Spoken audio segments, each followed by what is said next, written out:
A Brief Summary, Things Fall Apart by Chinua Achebe. The reader is introduced to Okonkwo, the main character of the story and the protagonist. He holds a high status within the village for many reasons.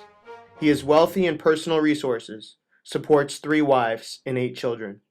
He has a shrine to worship the spirits in his own hut called an obi. He gains fame for defeating Alamins the cat in wrestling. Okonkwo's father, Unaka, was not as revered as he, and found himself surrounded by debt. He liked the art of language, playing the flute, and died without a proper burial because of stomach swelling. Okonkwo's greatest fear is to become like his father, and grows to hate everything his father loved. Okonkwo must start his farm from nothing because of his father's lack of motivation and laziness. He asks a wealthy Klamzoon, Nwakabi, to give him 400 seed yams to start a farm. He gives him 800 seed yams because he is aware of Okonkwo's reputation among the tribe. Igbo culture values individual displays of skill, ability, and expertise. Okonkwo is thus able by means of his own efforts to attain a position of wealth and prestige. During the week of peace, Okonkwo notices that his youngest wife leaves her hut to get her hair braided and forgets to make dinner. She is beat for her negligence. For doing so, Okonkwo is punished by the priest and is forced to sacrifice a nanny goat, a hen, and to pay a fine with 1 length of cloth and 100 cowries. Just before harvest, the tribe holds the feast of the new yam to give thanks to the earth goddess Ani. With nothing to do, Okonkwo becomes angry and finds an excuse to beat his second wife, Akwefi.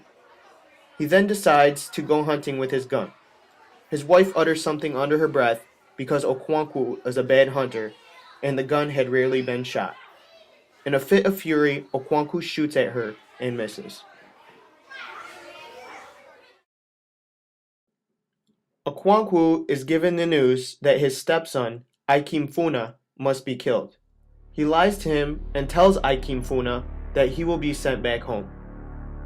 Okonkwo kills Ikemefuna in the woods in an attempt not to look weak. The village holds a ceremonial gathering to administer justice. The clan's ancestral spirits, or Egwigwu, hold great status and are masked men. Everyone suspects Okonkwo among them. Chilo, in her role as priestess, informs Akwefi that Agbala, oracle of the hills and caves, wishes to see Azima. Chilo forces Okonkwo and Akwefi not to defy a god's will and takes Azima. Akwefi is told not to follow, but does anyway. She is frightened, but Okonkwo eventually follows and finds her sitting outside the oracle's cave. Status is brought about by women of the tribe by giving birth and becoming a mother, but Akwefi prizes Azima not for giving her the status of motherhood, but rather her sharing in love and companionship.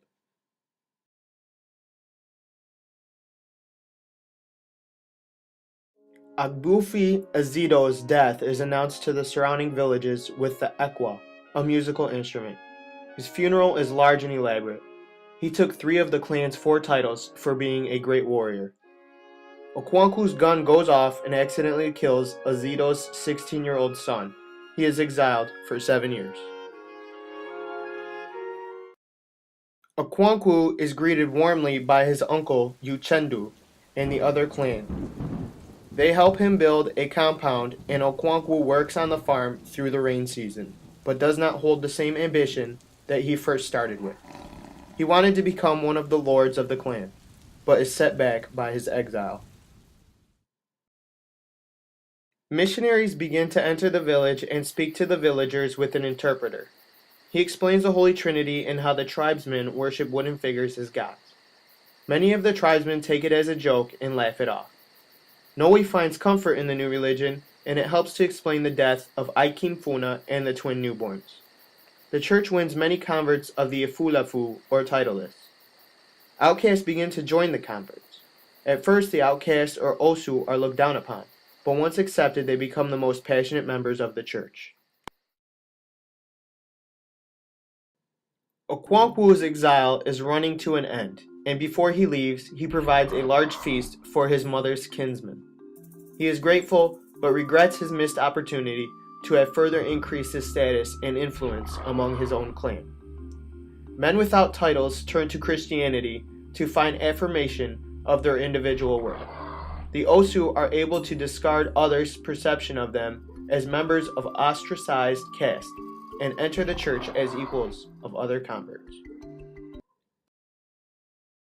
Men of high status like Okwankwo view the church as a threat because it undermines the cultural value of their accomplishments.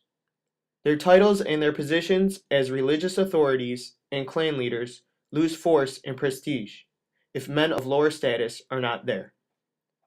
Noi's actions undermine Okwankwo's own status and prestige. It is as Okwankwo thinks at the end of chapter 17, as though all of Okwankwo's hard work to distance himself from the legacy of his father has been destroyed. Okwankwo's status as a warrior and a farmer and his clan's perception of him have changed since his exile. His increasing loss of power and prestige brings him great anxiety.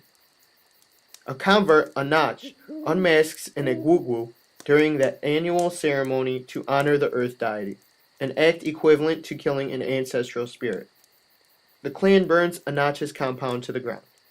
They destroy the church to cleanse their village of Anach's horrible sin. The opportunity to once again be a warrior represents Okwankwo's last chance to recapture some of his former glory. After the release, the prisoners return to the village. The village is overcome by a tense and unnatural silence. Eventually, all 9 clans are called to a meeting. Okwankwo has been waiting for this moment and gets dressed in all of his warrior clothing. While speaking, 5 messengers from the missionary come to speak. Without even letting the first messenger say a word, Okwankwo slices his head off and the others escape. The crowd is confused and Okwankwo does not get the reaction he had hoped for. The commissioner sends men to go and arrest Okwankwo. When they arrive at the village, they ask where he is. One of the villagers says that he is at home. When they arrive, he is found hanging from a tree. The villagers ask the visitors to get rid of the body because they cannot touch or bury someone who has killed themselves.